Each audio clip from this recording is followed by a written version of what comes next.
इकडे आपण एवढा लावला हा बुटका एवढे ह्या बुटक्या एवढे शेंगाचा आला ना लय भारी होता आणि त्याच्याच पडत इथे चिचुरडाची झाडं लागली त्या चिचुरडा लय आयुर्वेदिक राहत्या ती त्या रानातच भेटत आहे बाजारात काही भेटते नाही शक्यतो त्या वर्षी पेरूला फुला नाही लागली एवढी या वर्षी पाऊसही भरपूर होता दरवर्षापेक्षा यंदा कुठं मुडं एक पेरू आलं ती नमस्कार भावा बहिणीनो तर आता बरेच दिवस झालं पाऊस चालू आता आवणे आताच आमच्या झाल्यात नाही तू मग आता पावसामध्ये काही दुसरा काम करताच येत नाही पण आता 2 दिवस झालं थोडासा पाऊस उघडलाय मग आपली भुईमुगा उडीद निंदायचं काम चालू राहत आहे तर आता मी भुईमुग निंदते आणि तेवढ्यात आदित्य झोपेला होता तर तो उठलाय मग आता त्याला ना ह्या पेजवळ्या करून ठेवल्या होत्या त्याच खातोय तो म्हणजे दिरडी पेजवळ्या अशी म्हणतात ती आणि मग त्या आता चारायचं काम चालू आहे तर रामदासचा दादा आणि मी दोन्ही माणसं होतो आम्ही भिंगुणीदा आता ते आलत खाली बसले तिथं पण मग आता आदित्य उठला मग तिच्यामुळं दोन्ही माणसं काय थांबून जमत नाही वर मग आता तिच्यापाशी एक माणूस लागत आहे कारण आदित्य आला ना वर का तो भिंगूनच उडीदच उपटीत राहत आहे मग आता तुम्ही थांबा आदित्यापाशी हा आता चालूच आहे आता ओझं थोडा थोडा पावसाचा नाही आता कालही यंदा होता चालू झाला होता पावसानं म्हणजे असं संदेश दिली नाही ना निंदा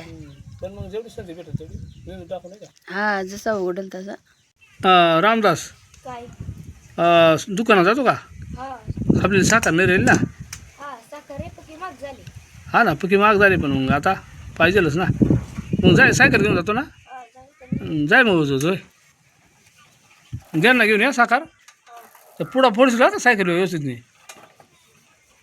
तर चला आता रामदास गेला दुकानामध्ये साखर आणाय म्हशीचा बारीक बछडे पहा किती भारी किती गोंडस दिसत आहे तर मित्रांनो आता आदित्य आहे ना तो नादावर आहे पोरांचा त्याचा जमत आहे चांगला मस्त खेळ चालू होतो पोरांचा आणि मग तोपर्यंत मग त्याच्या एकटीच आहे ना मग तिला मदत म्हणून मग मी आलो नाही द्यायला थोडासा आणि पोरांचं एकदा थोडं नाजवतात आणि पुन्हा तक्रारी झाल्या पोरांच्या कोंडी झाल्या का पुन्हा जावं लागतं पोरा रडत राहतात ना तोपर्यंत आपण मग थोडा एक बारीक गाबाळ आहे ना काही बारीक आहे मोठ्या आहे ना त्या निंदून घेऊ थोडा राहतो पक्का दाट गावात झाला आहे ना लय दाट झालं ह्या त्या पावसानं म्हणजे विश्रांती दिली नाही ना त्याच्यामुळे मग जास्त दाट झालं ना आता जसं सुरू झाला हां तसं उघडलंच नाही तर यालाही का नाही सारखं ढगाळ वातावरण लागत नाही ढगाळ वातावरण असलं का मग ह्या बिंगुणात बारीक ज्या गबाड राहत आहे ना त्या मरत नाही आणि पाऊस असले तर निघताच येत नाही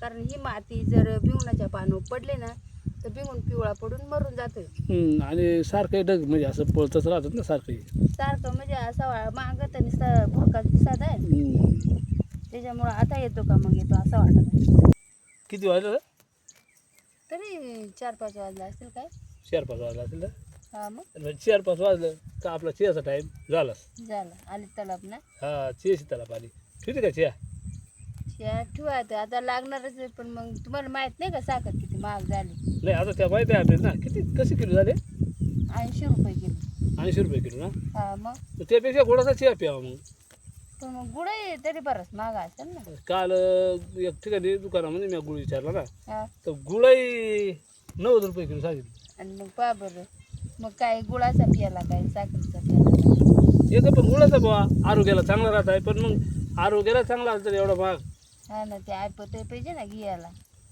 काय दिसा आता लोक का चियाच पिणार नाही का ना बाबा पण काय त्याला काहीच राहतं नाही का राहायला नाही राहणार पण मग गरीबाचं कायच एवढा पैसे मित्रांनो आता नुकतीच म्हणजे आता आपण 5-7-8 दिवसापूर्वी साखर होती कशी किलो होती 55 रुपये किलो होती त्याआधी 43 रुपये होती आणि आता डायरेक्ट 80 रुपये गेले म्हणजे मित्रांनो केवढी महागाई वाढली आणि ह्या म्हणजे आता महागाई वाढायचा म्हणजे कसा काही गोष्टी तुटवडा बसल्यामुळं महागाई ही वाढते आता महागाईबद्दल आपल्याला काही विशेष बोलायचं नाही पण काही गोष्टी आहेत ना आता आपण भुईमुग निंदतोय आपण एक सर्वसाधारण शेतकरी आहेत आता या भुईमुग निंदायला जर दुष्काळ पडला समजा पाऊस नाही पडला तर याला काय येणार आहे याला काय येणार नाही ना कायच येणार नाही तर याला पण काय येणार नाही मित्रांनो आणि शेंगदाणा विकत घ्यायचं म्हणलं का त्या परवडत नाही आणि ज्यावेळेस आपण स्वतः थोडं आपल्याला 2-4 पोती शेंगा झाल्या आणि त्या घालायला गेलो तर त्या टायमाला त्याला येणार 35 रुपये किलो.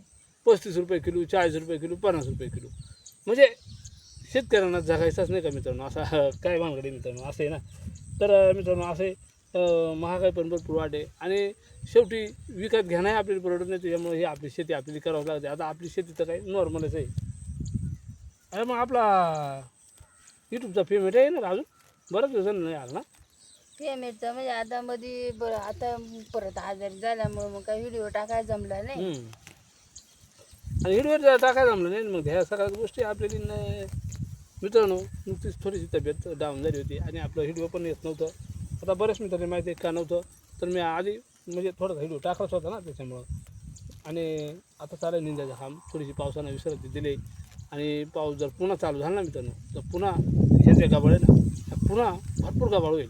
आणि मग त्या गाभाळ ना म्हणजे आवरतच नाही. आणि मग त्या टायमाला मग उंदरांचा भरपूर असा उपद्रव होतो. आणि शेंगा लागते नाही ना गवताला. शेंगा लागते नाही गवतामध्ये, शेंगाही लागते नाही ती. आधी ते आला काय? कुठे गेला होता तू? खाली खेळायला गेलता काय? काय? बस आहे हा. कुदळ नेली होती कुठे टाकली. आता हरी पण आला पै, हरी आला पै. तर मित्रांनो पहा पोरा खाली खेळत होती. आता दोघे जण आलं, ते हरी आलाय, आधी ते आलाय. हां याली खाली घेऊन जाऊ का मी?